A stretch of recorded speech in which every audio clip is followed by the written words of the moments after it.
તો આજે હું આવી ગયો છું શનિદેવના જન્મસ્થળ પર, એટલે કે હાથલા, કે જે પોરબંદર પાસે આવેલું છે. આમાંથી ઘણા લોકોને ખબર હશે, પણ જેને નથી ખબર તો આ મંદિરની અમુક ઇન્ટરેસ્ટિંગ વાત આપણે કરવાની છે. તો આ મંદિરમાં આવેલું છે શનિકુંડ. મંદિરમાં આવતા પહેલાં શનિકુંડમાં હાથ પગ ધોવામાં આવે છે. પ્રાચીન માન્યતા છે કે પનોતી રૂપે પગરખાને મંદિરમાં ઉતારી દેવાથી તે જીવનમાં પરત આવતી નથી. પૌરાણિક માન્યતા એવી પણ છે કે જે પાંડવોએ શનિદેવ હાથલામાં શનિદેવનું પૂજા અર્ચન કર્યા બાદ કુરુક્ષેત્રના યુદ્ધમાં વિજય મેળવ્યો હતો. આજે પણ હજારો ભક્તો આ શનિકુંડમાં સ્નાન કરીને ધન્ય અનુભવે છે.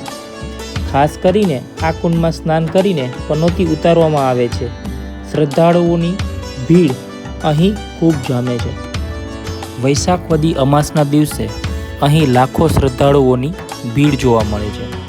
તમે શનિદેવના મંદિરે જ્યારે પણ આવો ત્યારે તમારા જૂના પગરખાં અને વસ્ત્રો લાવવાનું ભૂલતા નહીં.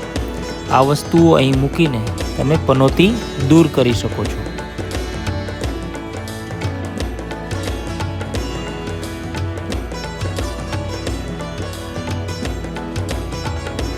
હાથલામાં આવેલા શનિદેવના અવશેષો આશરે 1500 વર્ષ જૂના છે. આ એક જ મંદિર વિશ્વમાં એવું છે જ્યાં શનિદેવ તેના પરિવાર સાથે બિરાજમાન છે. તમે જોઈ શકો છો 7.5 વર્ષની પનોતી જે આપણી રાશિમાં ચાલતી હોય, અહીં આવવાથી આપણી પનોતી દૂર થાય છે.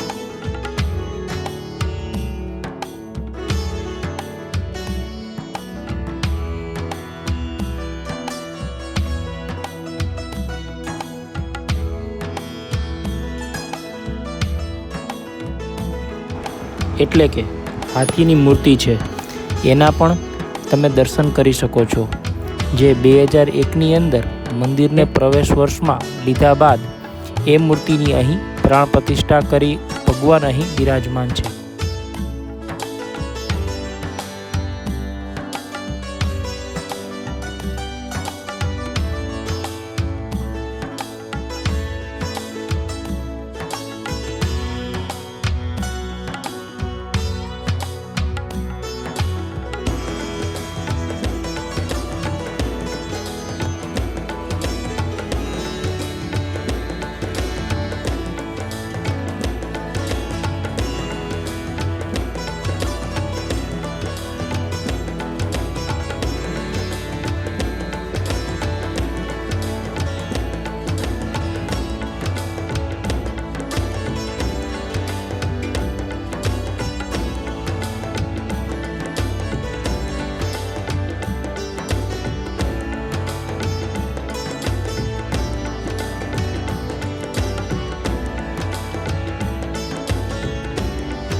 તો હવે આપણે વાત કરીએ અહીં આવેલા કુંડની.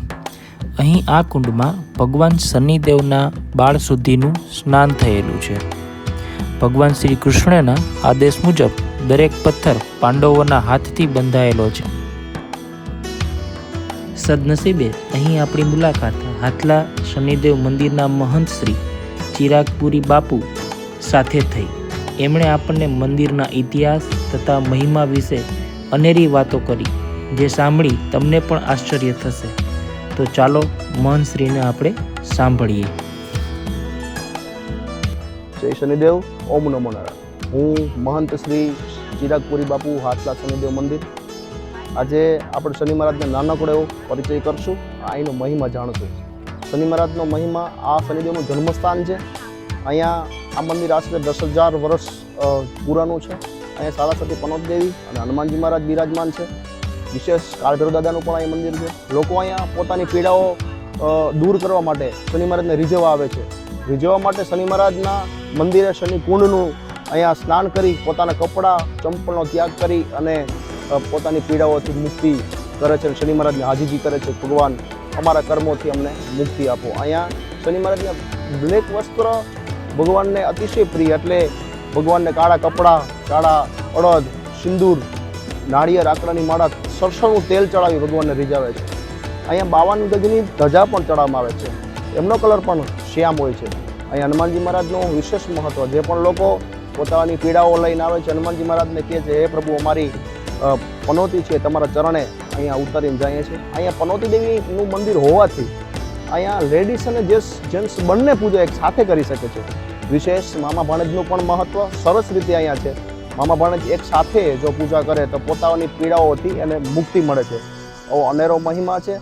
તો જ્યારે પણ લોકો પોતાની પીડાઓથી પીડાતા હોય એને હું એક સંદેશ ઘરે બેઠા આપું છું કે જે લોકો પોતાની પીડાઓથી મુક્તિ માટે, સાડાસાતી મુક્તિ માટે અહીંયા હાથા ન આવી શકે એ માટે પોતાના ઘરની આજુબાજુ જ્યાં પણ પીપળાનું ઝાડ હોય ત્યાં એક સરસવનો દીવો પ્રગટાવી શનિવારના દિવસે સૂર્યાસ્ત પછી ઓમ પ્રામ પ્રીમ પ્રોમ શનિશ્ચરાય નમઃનો જાપ સાથે ભગવાનને પ્રાર્થના કરશે અને ચોક્કસ પોતાની પીડાઓમાંથી એ મુક્તિ કરશે, મુક્તિ પામશે અને શનિ મહારાજ એના ઉપર કૃપા દ્રષ્ટિ કરશે.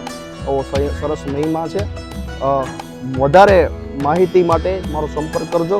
હું પૂજારી શ્રી ચિરાગ કોરી બાપુ, 98 794 25 7 33. જય શનિદેવ.